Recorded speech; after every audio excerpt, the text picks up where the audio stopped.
The Show Me State is proud of producing hard workers with a healthy dose of skepticism.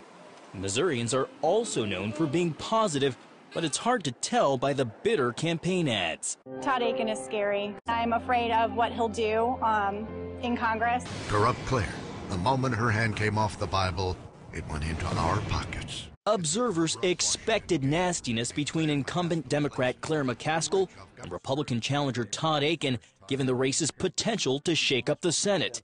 Then came this. If it's a legitimate rape, the female body has ways to try to shut that whole thing down. That 6 seconds upended Akin's lead and support from his own party. It also tossed McCaskill a lifeline she desperately needed. Claire McCaskill was seen as one of the most vulnerable Senate candidates this election cycle, but she's been able to capitalize on a misstep from her opponent, Todd Akin, one that could actually help her do the once unthinkable: win re-election. But the 6-term St. Louis congressman isn't giving up. He's made up lost ground and turned the contest around. This is a very close race, and I believe we have a good chance of making the difference of the control of the Senate. In an exclusive interview, Akin tells CBN News he's had peace about his campaign all along, even when party bosses pressured him to bow out. They tried to push him out, and he's hung in. I mean, he still has a chance to win, but he's had to do that without having any national Republican support. He's not the only pro-life candidate drawing fire for comments about rape. Criticism rained down on Indiana's Richard Murdoch after he connected pregnancies resulting from rape to God's will. But Republicans stood behind him.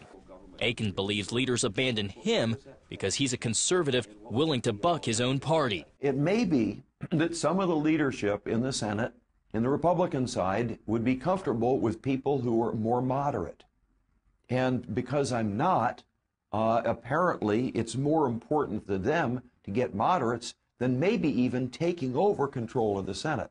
Akin still struggles with finances. McCaskill raised nearly $6 million in a final fundraising push, while Akin took in less than $2 million.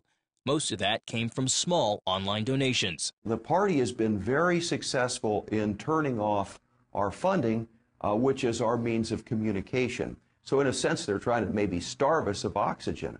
But the other thing is, they haven't starved me of gasoline. I came to see if I won my quilt or not. Akin's fueling his momentum by attending events like this Friday Fish Fry in St. Charles. His references to God and traditional American values appeal to conservative voters. He's a strong Christian. He is a conservative, and that's the kind of people I want in Washington. And I know, in spite of what he said, that he is rock solid on the issues. McCaskill, a first-term senator, portrays Akin as too extreme on issues ranging from Medicare to Social Security to his views on women.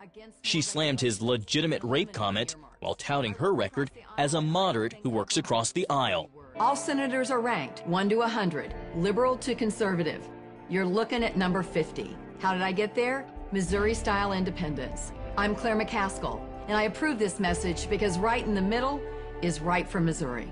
McCaskill was unavailable to talk to CBN News due to the illness and death of her mother, and the campaign did not respond despite multiple requests for a statement.